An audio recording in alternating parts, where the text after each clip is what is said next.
Joining me now from New York City, founder of Geltrude and Company, Dan Geltrude. Dan, thank you so much for joining me. Dan, what do you make of his comments in regards to China? As you know, so many Americans are Nike fans. They buy Nike products, and it just seems kind of like a slap in the face for America.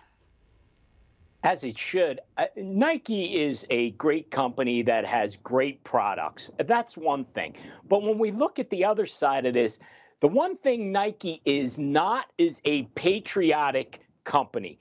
They're not concerned about American interests, although they try to paint themselves that way when it comes to social justice and other things that, let's say, are leaning left, to say the least. However, when we talk about China, who is one of the great violators of human rights, all of a sudden, Nike now is a company that is for China. I really dislike those comments. The more and more I see what Nike does outside of just providing the products with the swoosh symbol on it, the more I dislike them. Well, it's interesting that you bring that up because now that people are coming out of the post-pandemic era and are shopping and they're choosing Nike, it's kind of surprising because I thought Americans were like more conscious about where they're buying things. They're trying to learn more information. And as we know, Nike doesn't have like the best human rights issues when it comes to where their products are being made and who's making them and this and that. So I'm kind of surprised that consumers are going in that direction. Well, you know, there is some information out there, Stephanie, that says being woke as a corporation is actually profitable.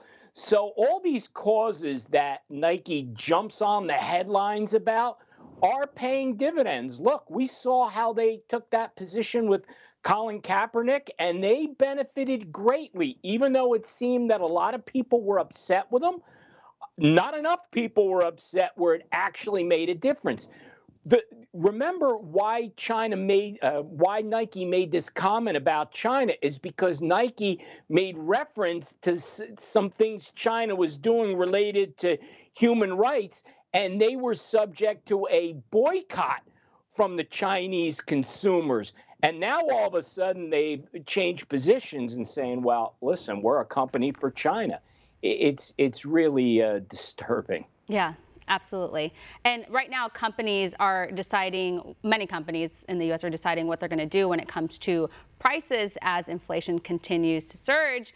That's a huge issue. And so, yeah, I mean, this is going to affect everyday Americans, everything that we're buying at the stores. And for the most part, most of these companies aren't going to eat the costs.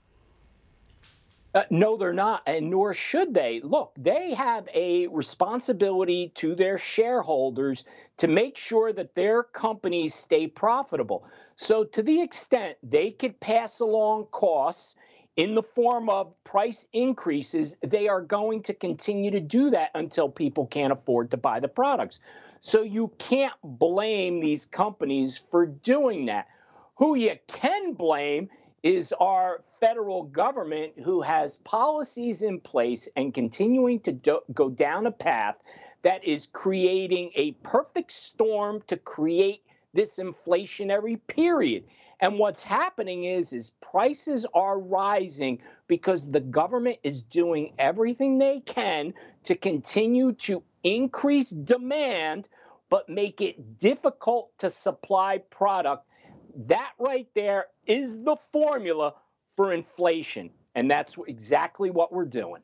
Yeah, and I have a list here of some of the companies that are weighing these increases. We got Clorox, General Mills, Constellation Brands, Coca-Cola, Kimberly-Clark, Kraft Heinz. I mean, the list goes on. And again, these are kind of basic goods that Americans use. It's nothing extravagant or, you know, this is something that a lot of these companies are what regular everyday Americans go to. They are. So now you're talking about the basic needs of Americans that the prices are going to go up on. So think about what the government is doing here, Stephanie, right? So they keep a lot of workers on the sideline because they're paying them so much in unemployment benefits. What does that do?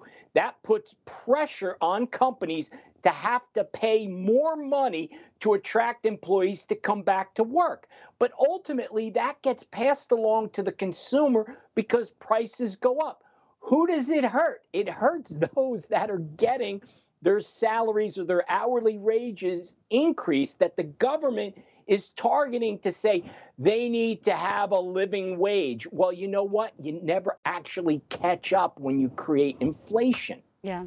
Really quickly, I wanted to talk about this battle over whether or not they're going to have these Tesla taxis on the streets of New York City. There's been a ban on them, but this company that wants to run these Tesla taxis, they say they're still going to want to go through with it. What do you think is going to happen?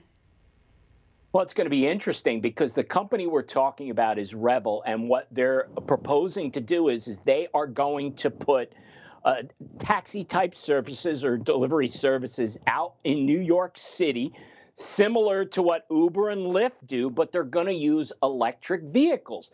Now, the Taxi and Limousine Commission is fighting, saying, you know what? We're not going to allow any more taxi type services. But they're saying, wait, you don't actually have a limit to or capping the number of taxis out there unless they are electric vehicles. But then the commission turned around and said, well, no, that's really not true. It's for those who have existing fossil fuel vehicles. If they change over, then it's okay. So to me, this is a whole bunch of fighting for no reason. Electric cars, whether we like it or not, are going to be the future. Not today, but down the road, that's where we're going. Why they want to pick this fight, who knows? Yeah, well, I've always seen that debate with the taxi medallions, and I could see why those who purchased those and got those were upset even when Uber and Lyft came through.